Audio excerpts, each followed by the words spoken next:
할렐루야. 제가 40년 넘게 목회를 했는데도 저 뒤에 2층에서 찬양하는 건 어색하네.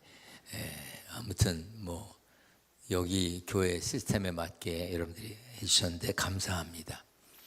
갑자기 그런 생각도 들었습니다. 우리 교회도 매주일 생일 맞은 분, 또 군에서 전역한 분, 또 결혼한 신혼부부. 그래서 우리 교회는 토요일 날 결혼해도 주일날 교회 와서 예배 드리고 신혼여행 가게 하거든요. 그래서 이제 결혼한 신혼부부도 나와서 축하를 받고 그러는데, 가끔 1년에 몇 번씩 일어나는 분들이 계세요. 생일이 1년에 몇 번인 거지. 그래서 제가 확인을 해보니까 음력 때 일어나고 양력 때 일어나고, 어떤 이는 언제 일어나는 건지 몰라서 일어나고, 또 옆에서 누가 툭 쳤는데 자기 일어나려는 줄 알고 또 일어나고, 그런가 하면 약간 이제 기억을 못 하시거나 정신적으로 이제 장애가 있으신 분들 또 일어나고. 그러니까 우리 안내위원들이 지난주에 일어났던 사람이 또 일어난다고 뭐 이렇게 신경 쓰고 그래요. 그래서 제가 뭐라 하냐면 매주 일어나도 해주자. 매주. 왜냐하면 그이가 지난 주 중에 죽었다 살은 거잖아. 우리가 매일매일 저녁에 자다가 다음날 일어나는 것은 새롭게 태어난 거거든요. 그러니까 여러분들도 혹시 누가 막 2번, 3번 일어나거든, 그러려니 하고 축하해 주면 좋을 것 같습니다. 그저 교회 모든 일은 시비를 걸지 말어. 그냥 그러려니 그러면 되는 거예요. 한번 따라서 해봐요. 그러려니. 그러면 제일 간단합니다. 뭘 따져? 여기 뭐 과학 하는 데야? 논리적으로 해가지고 뭐 결론을 내야 되는 거예요. 제가 대학에서 학생들 가르치면 매 학기 마지막 시간에 마지막 수업할 때 어떻게 하는 줄 아세요? 칠판에다가 점을 하나 찍어요. 이게 뭐냐? 그러면 대부분 학생들이 대답을 못해요. 그럼 제가 그런다. 피리어드, 마침점이다. 근데 우리가 살면서 이 마침점은 여러분이 찍지 말고 나도 안 찍겠다. 그러니까 이번 학기 수업 받은 것은 내가 가르친 게 다가 아니다. 그러니까 마침점은 하나님이 찍는 거다. 그러니까 여러분들 끊임없이 공부하고, 나는 여기까지밖에 모른다, 나는 여기까지 안다, 그러지 말고, 잘난 척하지 말고 열심히 배워라, 그런 이야기를 합니다. 그러니까 교회의 일은 마침점을 찍으면 안 됩니다. 그 아무개 말이야, 틀렸어. 저기가 하나님이야? 왜 틀렸어? 그런 얘기하는 게 아니거든요.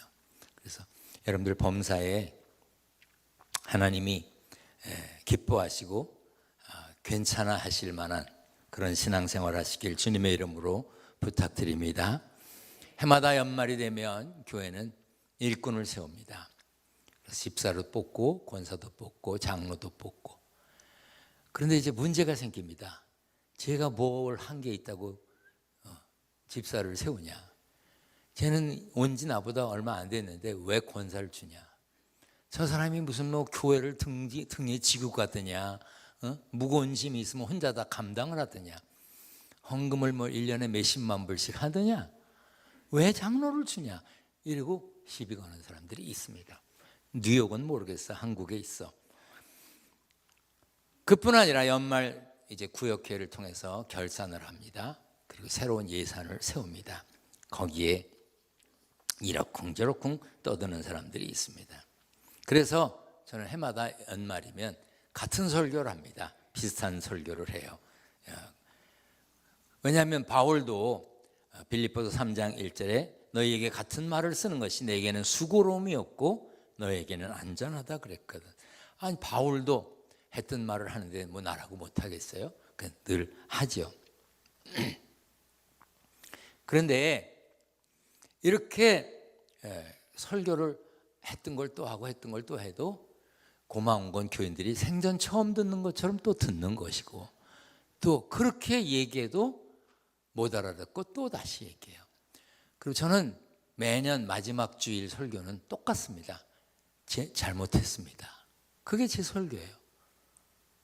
이제 돌아갈 거거든요. 내일 가야져요. 그럼 가서 이제 성탄절 예배를 또 드릴 거고, 돌아오는 주일 예배 드릴 건데, 돌아오는 주일 설교는 잘못했습니다요. 하나님께 2025년 잘못했습니다. 가족들에게 잘못했습니다. 내 아내에게 잘못한 것도 그날 다 푸는 거야. 잘못했습니다. 남의 남편처럼 못해서 죄송합니다. 그리고 자식들에게도 잘못했습니다. 교회라면서 장로님들 불편하게 해드려서 죄송합니다. 성도님들 죄송합니다. 내가 모든 집에 다 가지 못했거든요.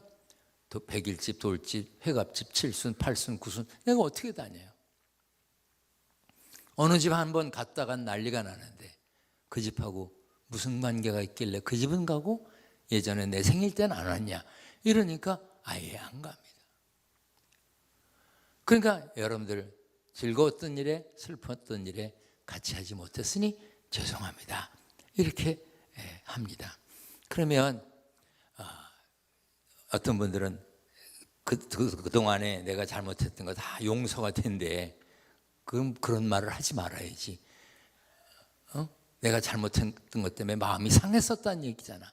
그래서 어느 해에는 사과를 사다가 모든 교인들에게 사과를 나눠주고 사과합니다. 내가 그럴까? 근데 사과값이 너무 많이 드는 거야. 주일날 그때 오는 사람이 재적 인원이 5,000명에 교회에 오는 사람이 3,000명인데 사과 3,000개를 어떻게 내가 다 해? 그래갖고 사과 그림을 그렸어. 그 사과 카드를 만들어서 거기다가 사과합니다. 이런 걸 써서 죽기도 하고 그랬습니다. 그러면서 저 스스로 돌아보는 거야. 내가 성경 말씀, 하나님의 말씀에 하라고 했던 말씀 가르치고 생각나게 하시는 성령께서 가르쳐 주셔서 가르쳐 지키게 하라고 그랬는데 너는 목사로서 교인들에게 다 가르쳤느냐? 어떻게 이 성경에 있는 걸 다 가르치겠어요? 그리고 어떤 거는 껄끄러워서 못 가르친 것도 있어요. 이런 거 하면 교인들이 싫어하지 않을까? 그래서 안 가르친 것도 있습니다. 그러면 12월이 되면 그렇게 잘 못 가르쳤던 것을 생각나는 대로 가르칩니다. 그래서 오늘 제가 설교하는 것도 사실은 대부분 교회 목사들이 설교하기 어려워하는 설교입니다. 근데 저는 설교학을 가르친 사람이니까 또 내가 치리하는 목사들을 치리하는 감독을 지낸 사람이니까 내가 이런 걸 이렇게 해야 된다고 더 본의 되게 가르칩니다. 그래도 힘든 건 힘듭니다. 교인들은 얼마나 어려운지 아세요? 여기 여러분들은 다 편안하고 좋은 것 같죠? 여러분 어려운 분들이에요. 제 아들이 살을 찌지 않은 거 보니까 여러분들 어려운 분들이에요. 쉬운 분들이 아니에요. 목사가 젊으면 경험이 부족하다고 그러고요. 나이가 많으면 희망이 없다고, 시대에 맞지 않는다고 얘기합니다. 목사가 잘생기면 위험하다고 말하고요. 목사가 못생기면 품이 없다고 말합니다. 목사가 11조를 설교하고 헌금을 설교하면 돈만 내라 그런다 그러고요. 11조 설교를 안 하고 헌금에 대한 설교를 안 하면 우리 목사는 성경에 있는 대로 가르치질 않는다고 말합니다. 잘못을 지적하고 책망하면 너무 냉정하다고 말하고 잘못을 지적하지 않으면 우리 목사는 정의감이 없다고 말합니다. 그럼 어떻게 하란 말이에요? 목사는 어떻게 해야 됩니까? 그래서 저는 제가 가르치는 제자들에게 그렇게 얘기합니다.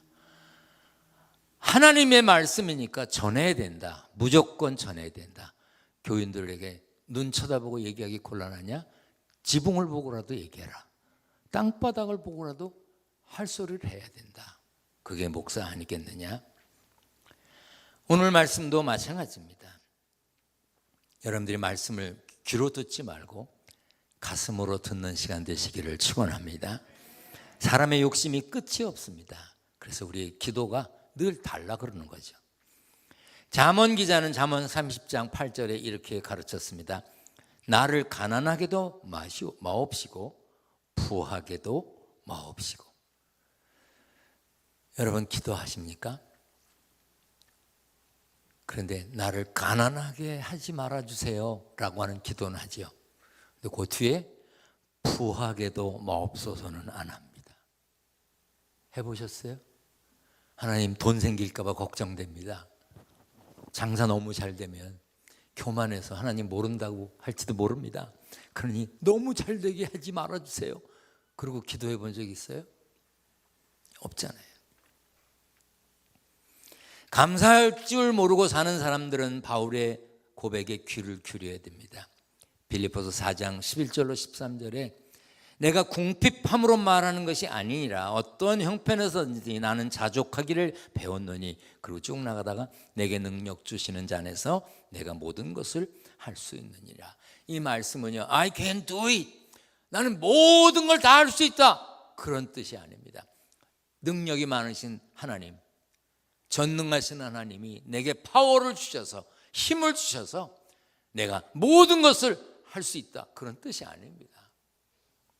나는 가난하고 어렵고 힘들고 감옥에 갇히고 매를 맞고 그랬지만 풍부한 적도 있었다, 가난한 적도 있었다. 그럼에도 불구하고 나는 언제든지 하나님의 마음에 합하게 살려고 애썼고, 나는 충분히 하나님 마음에 살고 하나님께 부끄럽지 않게 살 수 있는 그런 능력을 가졌다. 나는 부할 때나 가난할 때나 내게 능력 주신 하나님의 은혜로 내가 감당하며 살아왔다는 뜻입니다. 여러분은 어떻습니까? 돈 좀 벌면 감사하고 장사 안 되면 하나님이 요즘 어디 바쁘신가, 저 중동에 가 계신가, 도대체 뉴욕에 관심이 없어, 원망하죠. 성경에 보면 신앙생활하는 사람은 신앙생활의 그 자세 가운데 내가 믿음이 있음을 고백하라 그랬어요. 표현하라 그랬어요. 여러분께 여쭙게요. 여러분 믿음이 있으십니까? 없어요? 없는데 오신 거예요? 기적이네. 여러분 믿음 있으십니까? 여러분 믿음이 있기 때문에 지금 교회에 오신 거 아니에요? 그러면 믿음이 있음을 구체적으로 표현하라 그랬습니다. 마음이 담긴 물질을 정성으로 드리라 그랬어요. 그래서 헌금 시간에 봉헌한다고 그랬잖아요. 받들 봉자 드릴 헌자, 하나님께 받들어 드린다는 뜻입니다. 마태복음 6장 21절에 내 보물이 있는 그곳에 내 마음도 있다고 그랬어요. 동방 박사들이 예수님 나시는 것을 알고 동방에서부터 찾아왔습니다. 먼 길을 찾아왔겠죠. 과학적이고 사회적이고 문화적인 여러 가지 설명을 다 할 시간은 없지만 먼 곳에서 찾아왔습니다. 그런데 황금과 유향과 모략을 들고 왔어요. 왜요? 그냥 가도 되는데 기뻐하고 감사하는 마음을 표현한 거예요. 황금은 황금이에요. 예전에 우리 교회에서는요, 돌잔치하면 금 한 돈씩 갖다가 줬어요.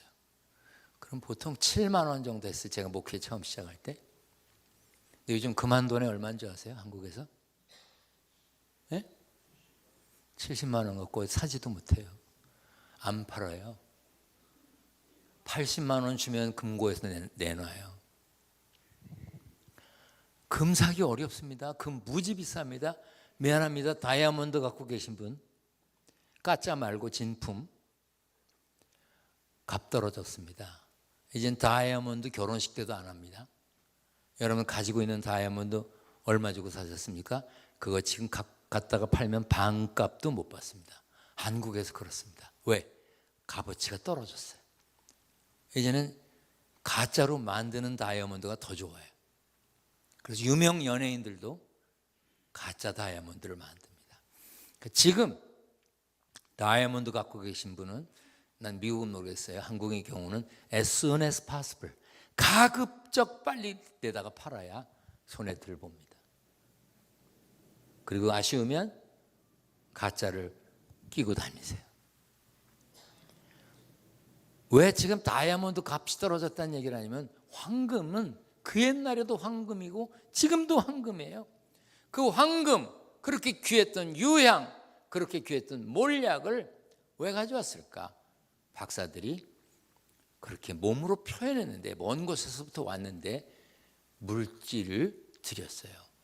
마음을 표현한 겁니다. 예수 믿는 사람들 중에, 교회에 출석하는 사람 중에 잘못 알고 있는 게 있습니다. 헌금 많이 하면 믿음이 좋은 줄 알아요. 그렇습니까? 아닙니다. 믿음 없어도 좋은 일에 돈 많이 내는 사람들 많습니다. 몇백만 불씩, 몇천만 불씩 돈을 냅니다. 그런 사람 보고 믿음이 있다고 말합니까? 아닙니다. 봉사 많이 하면 믿음이 좋은 줄로 생각합니다. 아니요. 예수 믿지 않는 사람들 가운데도 시간을 내고 돈을 들여가며 몸고생을 해가면서 어려운 사람 돕는 사람들이 있습니다. 우리 그런 사람들을 향해 믿음이 있다고 말하지 않습니다. 물질을 얼만큼 드렸느냐가 아니라 얼만큼 드리고 여전히 남아 있느냐는 거예요. 내가 드린 물질이 내가 정말 최선을 다한 정성이었는가, 아니면 내가 가진 것에서 일부를 그저 떼어내준 건가 하는 겁니다. 누가복음 21장에 보면 예수님은 홀로 사 있는 여인이 드렸던 2렙돈을 귀히 여기셨습니다. 렙돈이라고 하는 것은 당시에 이제 그리스의 화폐 단위 중에 최하 단위였어요. 하루 일당, 여기서는 보통 노동자들이 하루 일당이 얼마인지 저는 잘 모르겠는데 하루 일당의 128분의 1이 렙돈입니다. 그 작은 돈 2개를 낸 과부의 헌금을 귀히 여기셨어요. 왜? 그녀에게 있어서 그것은 생활비 전부였기 때문입니다. 그러므로 물질을 얼만큼 많이 냈느냐는 양이 아니라 그 사람이 드리고 얼마가 남았느냐가 더 중요한 것이고, 그 사람이 드린 물질을 통해서 정말 하나님이 기뻐하실 만한 것이었는가가 더 중요하다는 거예요. 예수 믿는 사람들은 기회될 때마다, 할 수 있을 때마다 오늘 말씀이 가르쳐 준 대로 해야 합니다. 마태복음 6장에 너희를 위하여 보물을 땅에 쌓아두지 말고 너희를 위하여 보물을 하늘에 쌓아두라. 이 번역이 잘못됐어요. 그냥 이 하늘이 아니에요. 분명히 천국에 쌓아두라고 되어 있는데 왜 하늘로 번역했는지 모르겠어요. 한국말 성경은 번역을 다시 할 게 한두 가지가 아니에요. 제가 나사렛 대학에서 성서 해석학을 가르치고 있는데 개역 개정 성경이 나왔다고 각 신학대학에서 성서 해석학을 가르치는 교수들한테 그 견본 책이 나왔어요. 그래서 제가 딱 본 게 뭐냐면 마태복음 4장에 사람이 떡으로만 살 것이 아니요. 왜 떡이에요? 떡이 아니거든요.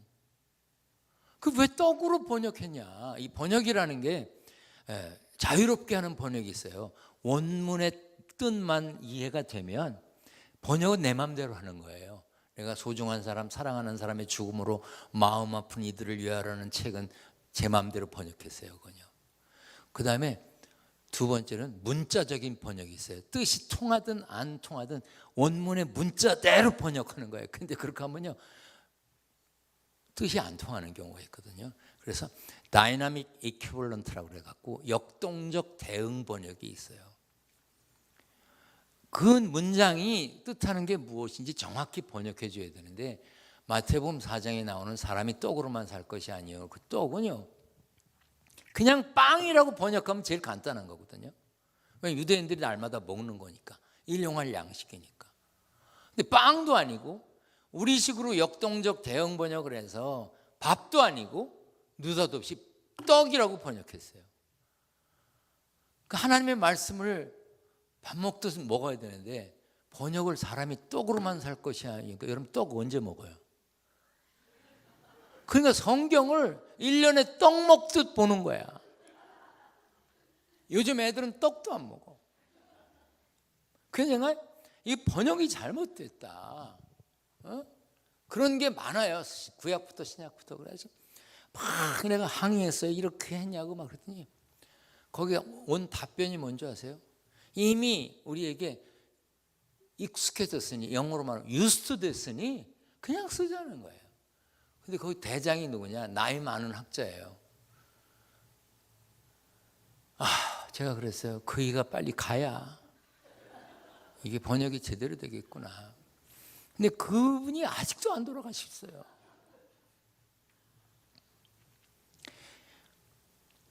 이 보물을 하늘에 쌓으라는 것은 그냥 공중에 날리라는 얘기가 아니에요. 하나님 나라에 쌓으라는 것입니다. 예수 믿는 사람, 예수 믿는 우리들 신앙생활하면서 하나님의 뜻을 따라 살고 그리고 헌금도 하고 이렇게 드려가면서 사는데 정말 어떻게 하고 하는 것이 좋은 것인가 하는 거예요. 연말이 되면 임원을 뽑을 때 시간에 보물을 드리는지, 그래서 교회 와서 얼마나 예배 드리는지, 봉사는 얼마나 하는지, 헌금은 하는지, 그런 걸 왜 봅니까? 보물이 있는 곳에 마음이 있기 때문에 그 사람이 천국의 마음이 있는지 교회의 마음이 있는지 보는 거예요. 마음이 없는 사람에게 직분을 맡길 수는 없지 않습니까? 우리가 헌금을 하고 봉사하는 것, 하나님의 영광을 위한 것이기도 하지만 자신을 위한 것이기도 합니다. 그래서 마태복음 6장 20절에 오직 너희를 위하여 보물을 하늘에 쌓아두라. for라고 그랬어요. 너희를 위하여, 너 자신을 위하여 하늘에 쌓아두라 그랬어요. 바람직한 드림, 바람직한 섬김은요, 마음에 정한 대로 하는 거예요. 고린도후서 9장 7절에 각각 그 마음에 정한 대로 할 것이요 인색함으로나 억지로 하지 말라고 그랬습니다. 그런데 정한다는 거, 그래서 내 기준으로 정하는 게 아니에요. 여러분 한국에 가실 일이 있을 때 어떤 선물 가져가셔야 어머님이 좋아하실까요? 응? 그건 내 기준으로 그냥 뭐 우리 집에 치약 몇 개 남는데 한국에 뭐 무지개 치약 나오겠어? 색색깔로 나오는 거 그런 건 하나 갖다 드리자. 그거는 내가 내 마음대로 정한 거잖아요. 제가 집회 때 말씀드리셨잖아요. 1950년대, 60년대, 70년대 이민 온 분들 이제 한국 오면서 나한테 치약 선물한다니까? 여러분 한국에 지금 치약 남아 돌아요. 다음에 기둥께 올 때 치약 가져오지 마. 이왕이면 좋은 거 가져와. 그 자기 기준이에요. 받으시는 어머님이 기준이 아니에요. 이 정한대로 한다는 것, 죄송합니다. 정한대로 한다는 것은 하나님이 기뻐하실까를 생각하고 마음에 정하라는 거예요. 그래서 헌금은 또 봉사는 내가 함으로 하나님이 기뻐하실 수 있어요. 두 번째는 내가 만족할 수 있어요. 세 번째는 사탄이 좋아할 수 있어요. 그래, 네가 안 되는 게 고작 그거예요. 두 번째는 미리 준비해야 합니다. 성경에 보면 준비해서 드리라고 그랬잖아요. 부모님께 선물 드리는데도 미리 고향에 가기 전에 이번에 갈 때 부모님께 어떻게 드려야지, 그리고 준비해 갖고 가는 자식이 있는가 하면 가다가 아이고 빈손으로 왔네 이거. 야 어디 과일 가게 없냐? 죄송해요. 똑같은 과일도 다르죠. 준비해야 돼요. 고린도후서 9장 5절에 너희가 전에 약속한 연보를 미리 준비하도록 권면하는 것이 필요한 줄 생각하였노니 이렇게 준비하여야 참 연보답고 억지가 아니니라. 저도 이렇게 생각 없이 어디 갔다가 갑자기 이렇게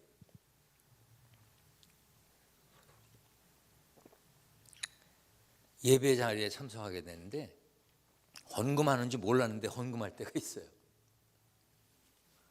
근데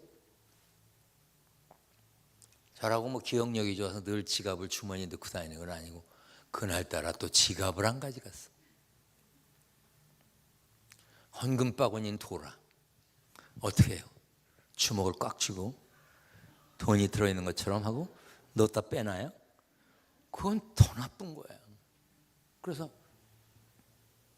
다음 분에게 헌금 바구니를 넘겼어요. 나는 부끄럽지 않았어요. 준비하지 못했으니까. 못하면 할 수 없는 거지. 거짓말로 한척하는 건 더 나쁜 거 아니겠어요? 사무엘상 16장에 사람은 외모를 보거니와 나 여호와는 중심을 보신다 그랬어요. 그리고 고린도후서 8장 3절에 내가 증언하노니 그들이 힘대로 할 뿐 아니라 힘에 지나도록 자원해서 한다. 어떻게 힘에 지나도록 자원해서 하죠? 은혜 받으면 할 수 있습니다. 내가 참 그분에게 그렇게 큰 사랑을 받았는데 내가 이렇게 지나가면 안 되지. 그분이 내게 베풀어준 은혜를 생각하면 이럴 수 없지. 그러면요 과분한 선물을 하게 돼 있어요.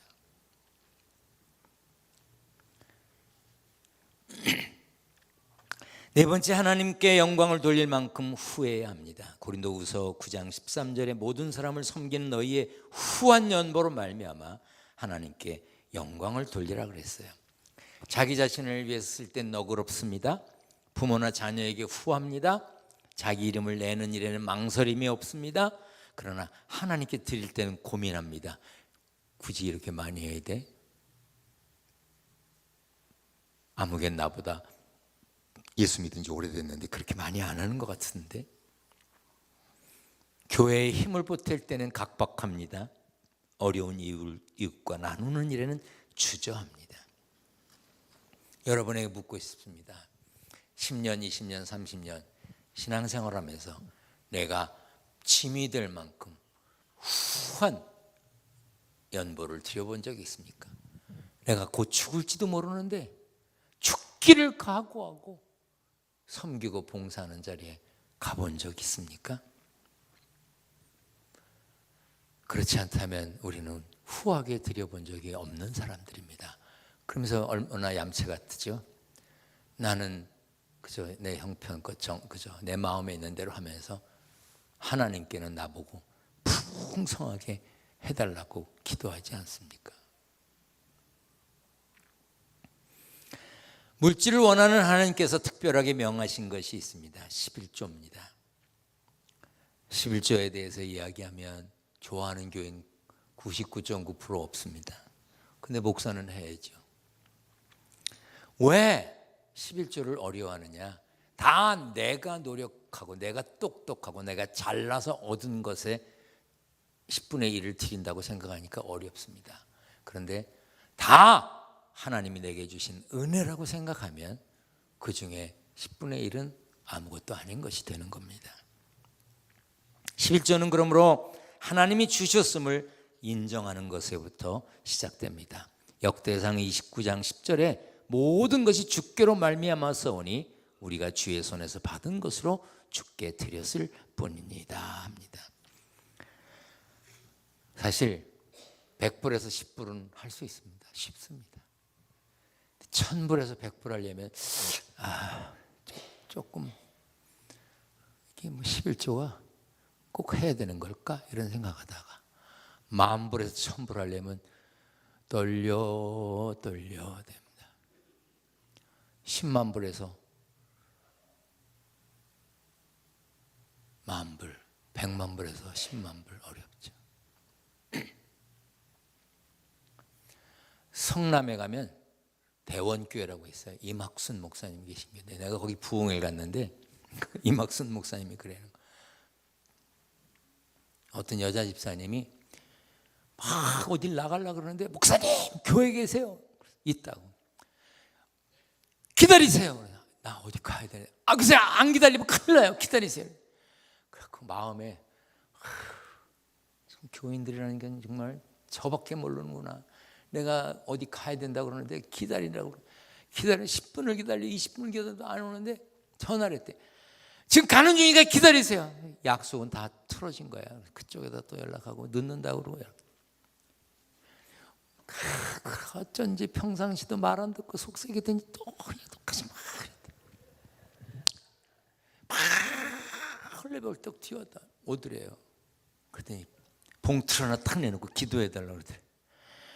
거기서 더 화가 나더래. 그냥 나중에 해줘도 되는데. 기도해주고 바쁘니까 가야 되잖아. 왜 이렇게 난리예요? 그랬더니 뭐라냐, 이게 금액이 커가지고 은행에서 11조를 해야 돼 말아야 돼, 해야 돼 말아야 돼, 해야 돼 말아야 돼, 이러다가 용기를 내서 했는데 마음이 그건 아닌지 그건 아닌지 그건 아닌지, 딸에게도 줘야 되고 아들에게도 줘야 되고 그런데 이러다 내가 못한다. 그리고 목사님께 전화를 해가지고 기다리세요. 그리고 지금 달려왔어요. 만약 목사님 오늘 안 계셨으면 이 11조는 딸네 집으로 갔어요. 아유, 그래 잘했다 그러고 이제 보낸 거예요. 봉투 놔두고 볼일 다 보고 그 다음날 보니까 세상에 뭐 억대가 들어있는 거예요. 억대가. 갑자기 땅을 팔았는데 너무 떨려갖고 그거 못 낼까 봐 거기다 그렇게 서둘러서 내고 갔다는 거예요. 그걸 내가 부흥회 갔는데 밥 먹으면서 얘기하는 거야. 왜 그런 교인은 성남에 사는 거야? 부천에 살아야지. 쉬운 거 아니에요.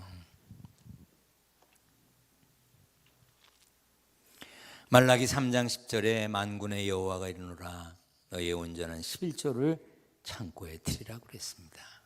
11조 목사도 어렵습니다. 저는 쉬울 것 같아요. 어려워요. 저는요 돈이 많아서 돈 쓸 데가 없어서 누가 돈 주면 좋아할 것 같아요. 그냥 뭐 별로 쓸 데도 없으니까 그냥 헌금 쫙쫙 할 것 같아요. 아니요. 여기 와서 얘기한 적 있어요. 작년인가 재작년에 우리 여자분이 오셨어요. 내가 왜 여자분이라고만 했냐면 직분을 말하면 또 이렇게 해서 또 여기 또 확인 들어갈까 봐 그분이 나한테 그러는 거예요. 11조 했습니다. 감사헌금 했어요.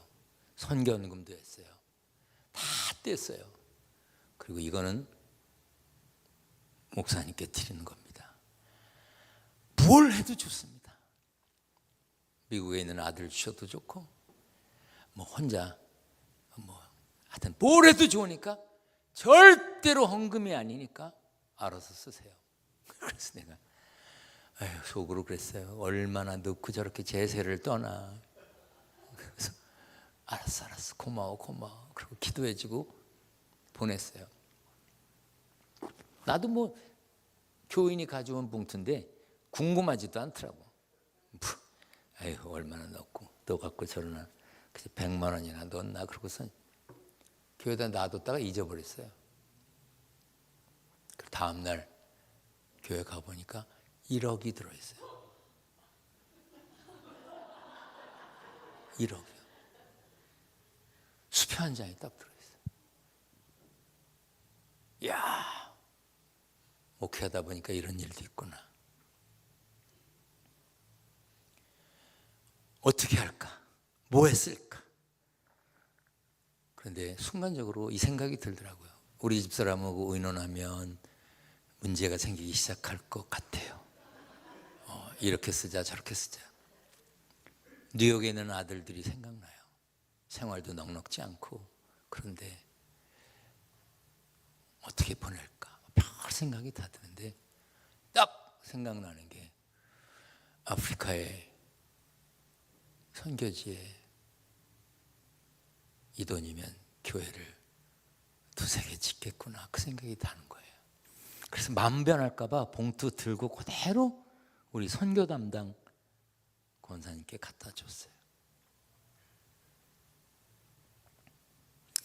근데요 순간순간 생각나요. 좀 더 신중했어야 했어. 좀 더 생각해 봤어야 했어. 목사도 똑같아요. 제게 봉투를 주신 그분이 그랬어요. 다시는 안 줄 거래. 근데 다시 안 주진 않고요. 조금씩 주더라고. 많이 줘봐야 헌금하니까. 목사도 어렵습니다. 마음 정하는 게 어려워요. 제 작은 아들 여기 덴코 수염 있는, 우리 아버님도 수염이 좀 많으셨어요. 수염을 늘 깎으셨고, 특히 우리 할아버지는 더 많으셨고, 저는 수염을 한번 길러봤더니 이방처럼 여기만 나더라고요. 안 나. 우리 둘째 아들은 수염이 그렇게 나는데 멋있고, 그래서 그냥 기르라고 그랬는데, 제가 미국에서 공부할 때 나왔죠. 한국에 데리고 갔어요. 근데 적응을 잘 못하더라고요. 한국말을 잘 못하니까. 6학년 때 됐는데 6학년 선생님이 그래요. 얘는 중학교 가면 적응하기가 어렵습니다. 한국말을 잘 이해를 못하니까 어렵다는 거예요. 그래서 그냥 놀래 가지고 시애틀에 있는 여동생네 집으로 보냈습니다. 근데 한국에서는 공부하기가 어렵다고, 중학교 가기가 어렵다는 애가 시애틀에 오자마자요, 수학을 어드밴스드 클래스에 들어가서 공부하는 거예요. 중학교 과정에 가서 공부하고, 중학교 때는 고등학교 과정에 가서 공부하고, 고등학교 졸업할 때는 이렇게 뭐 공부 잘하는 학생들은 뭐 이렇게 더 하나 두르고 졸업하더라고요. 그리고 유니버시티 오브 워싱턴에 입학해서 공부를 했어요. 근데 제가 목사니까 뭐 돈을 넉넉하게 보내주는 건 아니죠. 바꿈을 정도는 보내주는 건 아닌데, 돈이 부족했든지 아르바이트를 하러 다닌대요. 어딜 다니냐니까 알래스카 에어라인 타보셨어요? 알래스카 에어라인이라는 비행기가 있어요. 주로 이제 알래스카, 시애틀 이쪽 서쪽을 주로 많이 다니는데, 거기서 짐 붙이면 그 짐을 비행기에 올려 싣고, 비행기에서 또 온 사람 짐 내리고, 이런 일을 했어요. 너무너무 힘든가 봐. 손톱이 막 빠지고 힘들고. 어느 날 미국에 갔더니 우리 작은 아들이 우리 집사람 보고, 엄마! 가방 좀 조그맣게 갖고 다녀. 무거워 죽겠어. 도대체 왜 이렇게 짐을 많이 갖고 다니는 거야? 아니, 저 갖다 주려고 싸갖고 갔는데. 그렇게 어렵게 벌어가지고요, 10의 2조를 한다는 거예요. 성경에도 10의 2조가 없고 나도 10의 2조를 하라고 가르쳐 준 적이 없는데 10의 2조를 한다는 거예요. 요즘은 그렇게 안 하겠죠. 그러면 뭐 살기도 어려운데 그때 대학생 때 그렇게 했대요. 제 마음에 어떤 생각이 든 줄 아세요? 우리 교회 청년이 10의 2조를 하면 훌륭하다, 그런 생각이 들었을 거예요. 근데 내 아들이 10의 2조를 한다니까 그건 아니지. 뭐 굳이 그렇게 할 필요가 있나? 라는 생각이 들더라고요. 그래도 차마 굳이 그렇게 할 필요 없다는 말을 못했어요. 11조가 쉬운 게 아니에요. 그러나 하는 사람은 복을 받고 하나님께서 그 삶을 주관해 주셨기 때문에, 오죽하면 11조로 복받은 세계 부자들이라는 책도 나와 있어요. 간혹 11조를 떼기는 때, 그런데 거기서 감사헌금하고 거기서 선교헌금하고 이러는 사람이 있어요. 그건 11조가 아닙니다. 그건 11조를 지가 쓰는 거지. 그런가 하면 자기가 출석하는 교회에 드리지 않고 자기가 선교지에 보내거나 11조를 자기 마음대로 쓰는 사람이 있습니다. 그건 잘못된 겁니다. 여러분, 텍스 내죠. 미국 정부에다가. 미국에 텍스가 많지요. 근데 여러분들 텍스를 떼가지고 모잠비크로 보내고 미국 정부에다가 텍스는 모잠비크에 보냈어요. 그러면 미국에서 놔두나요? 아니요. 모잠비크 보낼 건 미국에 낼 텍스를 내고 엑스트라로 보내야죠. 그런데 자기가 11조를 자기 마음대로 쓰는 사람들이 있습니다. 여러분, 11조 할 수 있으면 하세요. 그러나 11조 때문에 가족들 싸우지 마세요. 11조를 이해하지 못하는 사람은 11조 이해 못합니다. 그 싸우지 마세요. 다만 내 주머니를 통해서 나가는 돈에서 11조를 하세요. 그리고 온전한 11조를 할 수 있게 해달라고 기도하시면 됩니다. 체면의 11조, 인사치레의 11조, 얼버무리는 11조, 11조처럼 보이게 하는 11조 안 하는 게 나아요. 어떤 사람, 일부 목회자들이나 신학자들 중에는 11조는 율법 이전의 시대의 유물이기 때문에 안 해도 된다고 하는 사람들이 있어요.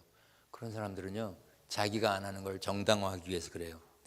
저는 대학에서 22년 동안 학생들 가르쳤으니까 학술 세미나나 이런 데 많이 다녔어요. 그런 데 가서 교수들 중에 11조는 굳이 할 필요가 없다고 말하는 사람 나한테 걸리면 박살납니다. 내가 뭐 논리적으로도 지는 법이 없지만 내가 그렇게 얘기해요. 당신 11조 안 하잖아. 안 하면 됐는데 왜 성경 말씀을 왜곡해? 당신 구약학 전공했어? 왜 신약은 안 봐? 여러분, 동성애 괜찮은 거예요? 괜찮다고 그러는 사람이 있어요. 학자들 중에. 미국 교회 많잖아. 성경에 괜찮다고 돼 있어요? 그럼 나도 괜찮다고 그럴게. 성경 말씀에 있는 것을 자기 안 한다고 안 해도 된다 그러면, 구약 시대의 유물이라면 그럼 도둑질하지 말라는 말은 십계명에 있는 거니까 지금은 해도 돼요? 네 부모를 공경하라, 십계명에 나오는 말이니까 지금은 부모 공경 안 해도 되는 거예요? 말 같지도 않은 소리를 하는 사람들이 있어요. 나는 그런 학자들은 가만 안 놔둬요. 그래서 내가 소문이 나가지고 그 학교에서 날 잘 안 불러요. 성경에 위배된 얘기했다, 뭐 리버럴하게 너무 성경 밖으로 벗어났다 그러면 꼭 하는 말이 있어요. 당신이 연구한 그 논문이 하나님께 얼마나 영광이 되고 복음을 증거하는 데 얼마나 도움이 되며 예수 믿고 구원받는 일에, 전도하는 일에 얼마나 도움이 되는가. 말장난하지 마라. 신학이라는 것도 하나님께 영광 돌리고 복음을 전하고 교회가 부흥되는 일에 필요한 학문을 하는 거지, 말장난을 해서 되느냐. 왜냐면 내 전공이 조직신학이거든요. 신학대학에서 수학 같은 거예요. 가만 안 놔둬 난 박살내. 여러분, 분명한 것은 11조를 안 한다고 천벌받지 않습니다. 11조 안 해도 구원받습니다. 예수님 우편강도의 구원받음이 11조에서 구원받았나요? 주님, 오늘 가시는 그곳에서 나를 기억해 주세요. 예수님 뭐라 하세요? 내가 오늘 나와 함께 낙원에 있으리라. 그러나 11조를 드리는 사람은 하나님께서 넘치는 것을 붓지 아니하나 보라고 그랬습니다. 굳이 안 하고 싶으면 안 해도 됩니다. 그러나 하는 것이면 다른 사람에게 신경 쓸 거 없습니다. 기쁨과 감사를 하고 사십시오. 우리 교회에서 보니까 11조 한다고 가난하게 사는 사람도 없고 11조 안 한다고 또 부자로 살지도 않습니다. 그렇다면 내가 하나님께서 하라고 하신 것을 하면서 당당하게 큰 소리치고 사는 게 더 낫지 않겠습니까? 우리 교회 작은 교회 아닙니다. 그래도 작지 않아도 동전 한 입 쓰는 거에 얼마나 까다로운지 몰라요. 철저합니다. 영수증 없이는 아무것도 안 주고, 뭐 재무부 부장님도 까다롭고 그래요. 왜? 교인들이 드린 정성된 헌금을 쓰는 거기 때문에. 그래서 제가 뉴욕에 있는 교회 간다고 출장비 줘, 비행기표 사줘, 막 이렇게 하고 보내주는 거 보면 얼마나 감사한지 몰라. 나 여기 그렇지 않으면 1월 달에 오고 어떻게 또 오겠어? 아무 때나 애니타임, 뭐 뉴욕에 있는 교회나 뭐 저 천안에 있는 교회나 아프리카의 모잠비크에도 지교회가 17개가 있는데 애니타임 가고 싶을 때 가십시오. 그럼 내가 속으로 그래. 아니, 그렇게 까다롭게 하면서 나한테는 그런 게 뭐예요? 복음을 위해서 다니는 길이기 때문에 그런 거예요. 사랑하는 여러분, 여러분들이 땀 흘려 애써 모은 것이 하나님께 영광 되고 하나님의 선한 일에 쓰임 받을 수 있다면 기쁨과 감사로 드리고 여러분들의 시간을 내서 봉사하고 하나님의 마음에 합한 삶의 주인공이 되시기를 주님의 이름으로 축원합니다.